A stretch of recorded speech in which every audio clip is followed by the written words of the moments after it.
Señoras y señores, muy buenas tardes. Bienvenidos a este debate académico en el que analizaremos la siguiente moción.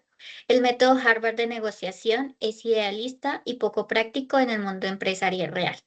Este debate busca reflexionar sobre la aplicabilidad de este modelo en contextos reales de negociación, especialmente en el ámbito empresarial, donde influyen factores como la competencia, el poder y los intereses económicos. La discusión se basa en el enfoque de negociación desarrollado por el Harvard Negotiation Project y presentado en el libro Getting to Yes, el cual fue publicado en español como Sí de acuerdo, cómo negociar sin ceder, escrito por Robert Fisher, William Ury y Bruce Panton. Esta obra se propone en esta obra se propone la negociación por principios, los cuales son cuatro. El primero, separar a las personas del problema. Siguiente, centrarse en los intereses y no en las posiciones. Eh, Generar opciones de beneficio mutuo y finalmente insistir en criterios de objetivos para tomar decisiones más justas. A partir de esto generamos la pregunta que guiará nuestro debate, la cual ¿es realmente aplicable este modelo en el mundo empresarial o resulta demasiado idealista frente a las dinámicas del mercado? Para discutir esta moción con dos posturas, tenemos a favor quienes consideran que el método sí se puede realizar y sí es idealista en la práctica, quienes son Paula Cabrera y Jessica Fuentes, y tenemos a las personas que están en contra, quienes creen que el método sí es aplicable en el ámbito profesional. En este caso vamos a tener a Paula Morantes y Angie Fictiva. Yo, Sara, estaré a cargo de la moderación y del control del tiempo. Cada intervención tendrá un tiempo estimado de 3 minutos y las réplicas contarán con 1 minuto y 30 segundos. Al finalizar, Angie Daniela presentará una síntesis de las principales ideas del debate. Recordemos que todos los argumentos deben estar sustentados en el libro asignado o con una investigación complementaria y que el intercambio debe mantenerse en un ambiente de respeto, siguiendo precisamente uno de los principios del método, que es separar las personas del problema. El objetivo de este ejercicio es analizar desde diferentes perspectivas y fortalecer nuestras habilidades de argumentación y negociación. Agradezco la introducción de Sara. Este debate evalúa la aplicabilidad real del método Harvard en contextos empresariales críticos, por lo que se plantea la siguiente pregunta. ¿Puede un método que promueve ser suave con las personas y duro con el problema sobrevivir a deadline corporativos, volatilidad bursátil y culturas negociadoras agresivas? Antes de que respondan esto, cabe mencionar que al final, como mencionaba Sara, presentaré un análisis comparativo que pues sintetizará los puntos claves de ambos bandos. Por tanto, procederemos con el rigor académico que merece esta discusión. Esta pregunta no es retórica, será el eje que valoremos a través de los argumentos de ambos equipos. Antes de que procedan con su postura, adelanto que en el final este debate presentará ese análisis comparativo y sintetizará pues todo. Por tanto, con este marco analítico establecido, procedemos con el rigor académico que esta discusión de trascendencia estratégica merece. Muchas gracias, Angie, por tu intervención. Sin más preámbulo, vamos a dar inicio a este debate. Entonces, cedo la palabra a Paula Cabrera para que realice la primera intervención a favor de la moción. Gracias, Sara. La moción que defendemos es clara. El método Harvard resulta idealista porque parte de una visión de la negociación en la que las personas actúan de forma racional y en condiciones relativamente equitativas. Es algo que difícilmente ocurre en el mundo empresarial real. Si empezamos por el primer principio, separar a las personas del problema, como se plantea en el libro, los autores reconocen que los negociadores son criaturas intensamente emotivas, con percepciones y sesgos. Sin embargo, proponen que las partes se vean como aliados frente al problema. Y aquí es donde surge la dificultad. En la práctica, especialmente en contextos empresariales como el colombiano, esto no siempre es viable. Pensemos, por ejemplo, en la recesión que hubo post pandemia en las zonas francas de Bogotá. donde muchas negociaciones salariales terminaron en paros ilegales. ¿Por qué? Porque emociones como el miedo al despido, la incertidumbre económica y la frustración por la inflación terminaron dominando la conversación y la negociación. El ejemplo que plantean los autores del capataz Campbell frente a Jones funciona a pequeña escala, pero se queda corto cuando lo llevamos a dinámicas corporativas que son mucho más complejas. Ahora, pasando al segundo principio, que es centrarse en intereses y no en las posiciones, la idea es atractiva, sí, pero vuelve a chocar con la realidad cuando hay desigualdad de poder. En relaciones claramente asimétricas como la de pequeños productores de café en el Huila frente a grandes empresas como Nestlé, el margen de negociación es mínimo. Entonces, en estos casos, el BATNA del productor prácticamente no existe. O acepta las condiciones o queda fuera del mercado. Y lo mismo ocurre en escenarios de gran escala, como la fusión entre Disney y Fox en 2019, donde el resultado no se definió por una exploración equilibrada de intereses, sino por el peso del poder financiero. Entonces, ahora bien, si miramos el tercer y cuarto principio, también encontramos limitaciones importantes. Generar opciones de mutuo beneficio suena ideal, pero requiere tiempo. Y en muchos contextos empresariales, el tiempo es precisamente lo que no hay. Pensemos en una OPA hostil, en una caída del mercado. Cuando la bolsa cae un 5%, las decisiones se toman bajo presión, no en espacios de co-creación. Y por otro lado, los llamados criterios objetivos como los precios de mercado o los benchmarks tampoco son tan neutrales como parecen. En negociaciones internacionales, por ejemplo, con proveedores asiáticos, estos criterios pueden ser manipulados o interpretados estratégicamente, lo que pone en duda si supuestamente tienen objetividad.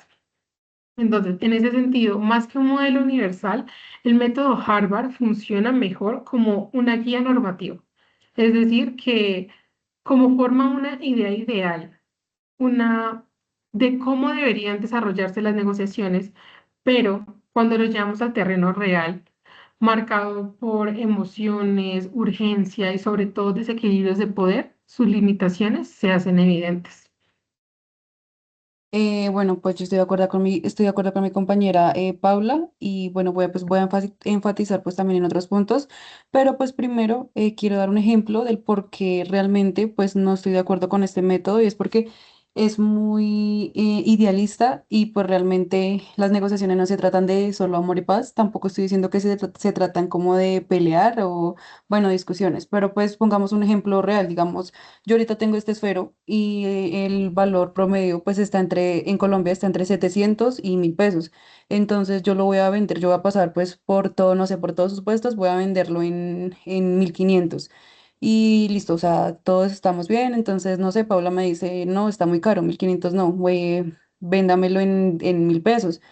Entonces yo no, o bueno, véndamelo en 800 900 o sea, realmente yo no, simplemente como por que las dos ganemos o porque estemos bien, yo no voy a decir, listo, lo voy a vender en 800 porque es que realmente si vale 700 a 1000 pesos, yo no estaría ganando nada. Entonces, este método es como muy, lo que digo es muy idealista porque realmente ahí yo ya estoy imponiendo como una postura, o sea, yo estoy utilizando una negociación pues básica, tradicional, o sea, posicional, porque yo parto de que no me puedo bajar de 700 800 pesos porque es que yo ya estaría perdiendo y ahí yo ya estoy estableciendo una postura.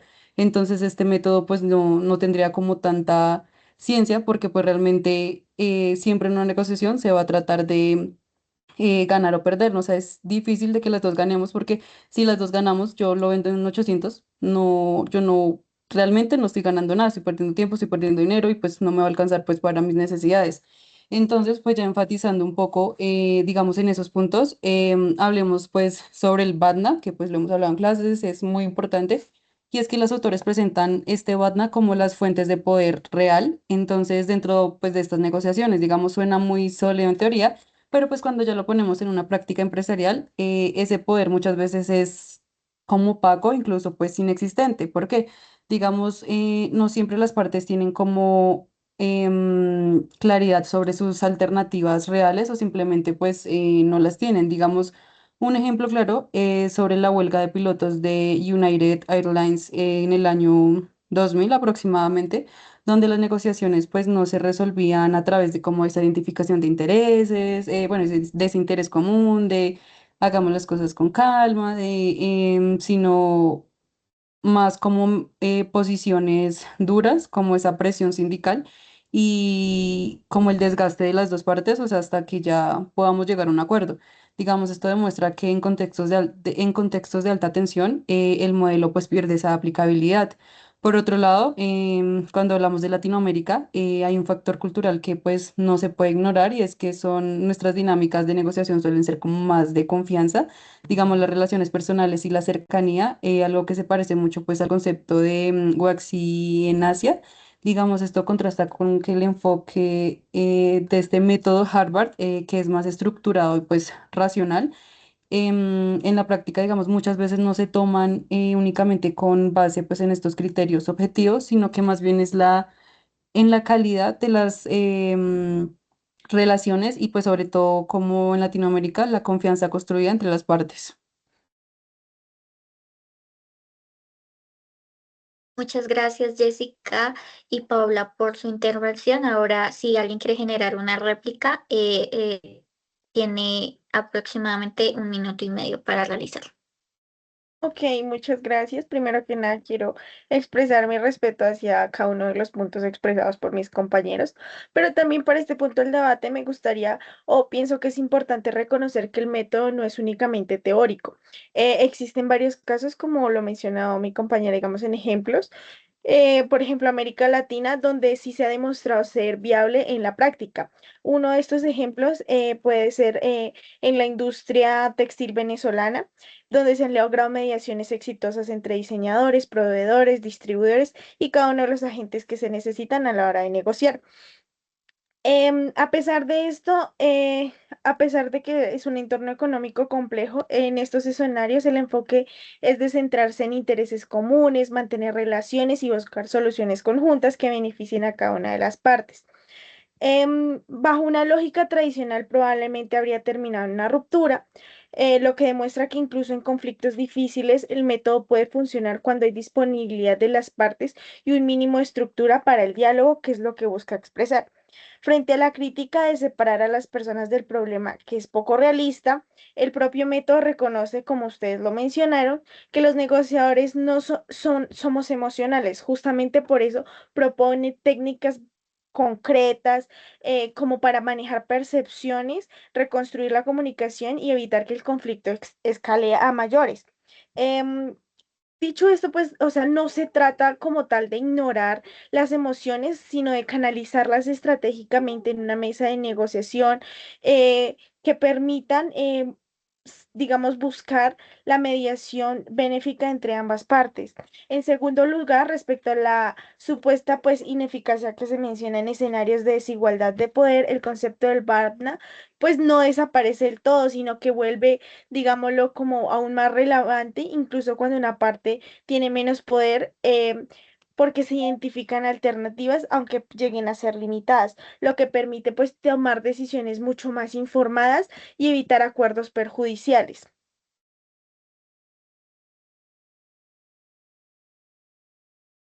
Y bueno, me gustaría decir que agradezco la intervención, pero precisamente en lo que dices, ahí está el punto. Esos casos suelen ser atípicos. ¿Por qué? Porque ocurren en contextos de mediación controlada, donde existe un tercero que equilibra la interacción. Cuando nos movemos al mundo corporativo real sin ese tipo de intervención, las asimetrías estructurales de poder y dinero terminan imponiéndose. En negociaciones entre grandes corporaciones y actores que son más pequeños o incluso entre empresas del mismo sector con diferentes capacidades, no siempre hay espacio para una construcción conjunta de las soluciones. En la práctica, estas desigualdades rompen de manera sistemática el modelo porque una de las partes tiene la capacidad de imponer condiciones independientemente de los intereses o criterios que se planteen en la mesa. Muchas gracias, Paula. Bueno, vamos a ir con la posición en contra para que por favor expongan sus argumentos y lo hagan de manera práctica. Ok, gracias, Sara. Em, pues de acuerdo con lo que se acaba de mencionar, lo rechazo o lo rechazamos categóricamente esta moción porque parte de una premisa equivocada, que es que el método Harvard solo funciona en condiciones ideales, donde pues esto para nosotros es erróneo, ya que por el contrario, este método ha demostrado ser un hotkey práctico, adaptable y altamente efectivo, precisamente en entornos corporativos complejos donde la presión, la incertidumbre y la competencia son constantes, ya que sabemos que son varias las que se manejan diariamente, pues digámoslo, en una compañía o en un ambiente laboral. Em, Digámoslo que en relación con el primer principio de separar a las personas del problema, los autores no plantean una idea abstracta, sino una herramienta o herramientas concretas como para manejar percepciones, emociones y fallas en la comunicación, que son errores que se presentan diariamente. Digamos que en cuanto al segundo principio, este debe centrarse en intereses y no en posiciones. Digamos lo que su valor recae o radica en evitar acuerdos superficiales o ineficientes, como el regateo posicional, como se menciona, pues digamos en algunas partes, y en lugar de esto, como generar valor a través de ellos y buscar el beneficio a través de tácticas estratégicas y que, digamos, mejoren los acuerdos y construyan relaciones sostenibles a largo plazo. Bueno, complementando un poco lo que nos decía Paula, este método no es solo, no es un modelo ingenuo como lo están haciendo querer ver, sino es más bien una estrategia híbrida que combina la firmeza y la empatía, como lo plantean los autores en dicho libro. Este trata de ser suave con las personas, pero duro con el problema, lo que nos permite manejar simultáneamente la relación y el resultado sin sacrificar ninguno de los dos. En la práctica, este enfoque ya ha demostrado ser aplicable en distintos contextos, como por ejemplo en Colombia encontramos casos relevantes como la negociación entre comunidades indígenas y actores del sector cafetero en el Huila, donde se han integrado criterios de comercio justo como con dinámicas relacionadas propias de las comunidades. Esto evidenciándonos que el método no es rígido, sino que se adapta a diferentes contextos culturales. Ahora bien, frente a uno de los principales cuestionamientos, las tácticas agresivas o poco éticas, el propio libro lo ofrece como herramientas concretas para enfrentarlas. No se trata de ignorar la realidad del conflicto, sino de responder estratégicamente. Como señalan los autores, dicha clave no es reaccionar e ignorar los trucos, sino enfrentarlos y encontrar una estrategia para combatirlos. Esto permitiéndoles un control frente a la negociación sin caer en dinámicas destructivas. Además, en escenarios de alta complejidad como las funciones empresariales, el método también ha mostrado utilidad en en diferentes partes, logrando avanzar sin colapsar ante las barreras regulatorias, esto en gran medida evaluando alternativas realistas.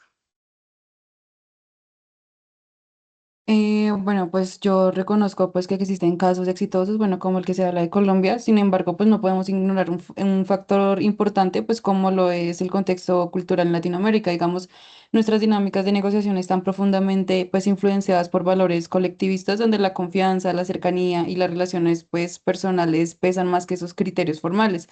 Digamos, pues en este sentido, los criterios, por decirlo así, fríos y estructurados, pues que propone ese método Harvard, no siempre encajan con esa forma en que realmente se toman decisiones. Digamos, muchas veces el acuerdo no depende de qué tan objetivo es el criterio, sino de quién lo propone y que la relación y qué relación existe entre las partes. O sea, realmente es un método que lo siento que se podría hacer, pero no en una negociación grande como de una empresa, de una multinacional con una pequeña, no, sino que este se puede hacer como en relaciones pequeñas, como de amigos, como de un trabajo, así como yo te ayudo, tú me ayudas, pero una negociación de comprar o vender realmente no funciona. Entiendo completamente tu punto, pero precisamente una de las fortalezas del método, como ya lo mencionaba anteriormente, es su flexibilidad, ya que los criterios objetivos no tienen que ser necesariamente fríos o rígidos, como lo dices tú. Estos pueden adaptarse al contexto cultural. De hecho, en el caso que comentaba anteriormente, cafetero en Colombia, se combinó perfectamente elementos relacionados como el trabajo comunitario y la confianza entre los productores. Con esto, creando estándares verificables de calidad y precio. Esto nos demuestra que el método no excluye la cultura, sino que precisamente la integra como parte del proceso de la negociación.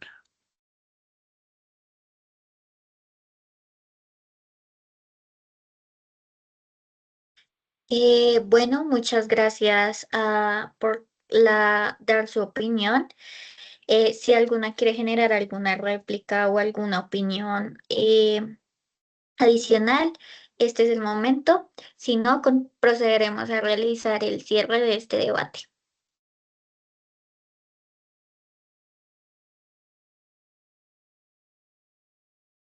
Bueno. Teniendo en cuenta esto, agradecemos a Paula Cabrera, a Paula Morantes, a Jessica Fuentes y a Angie Fiquitiva por sus intervenciones rigurosas y profesionalismo impecable al momento de este debate.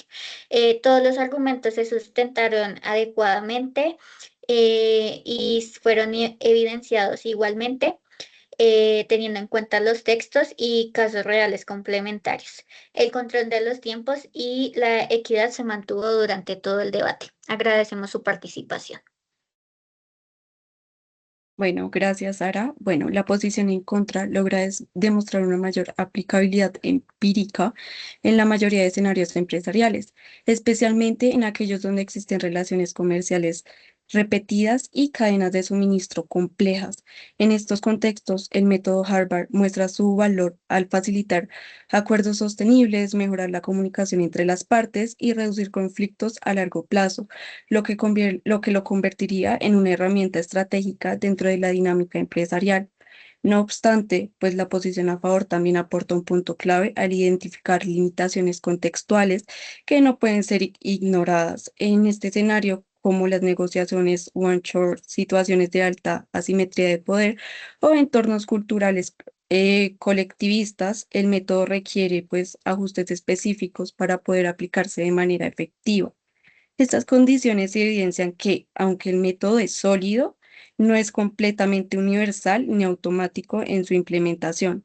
En ese sentido, más que un enfoque rígido, pues este método debe entenderse como una herramienta adaptable, pues su valor no radica únicamente en su formulación teórica, sino en su capacidad de ajustarse a distintos contextos, integrando pues los factores culturales como se estaba mencionando, también factores estructurales y relacionales. Así se confirma que es un método práctico cuando se aplica con criterio y flexibilidad, trascendiendo ese idealismo académico del que se viene hablando y posicionándose como una estrategia útil en la realidad empresarial.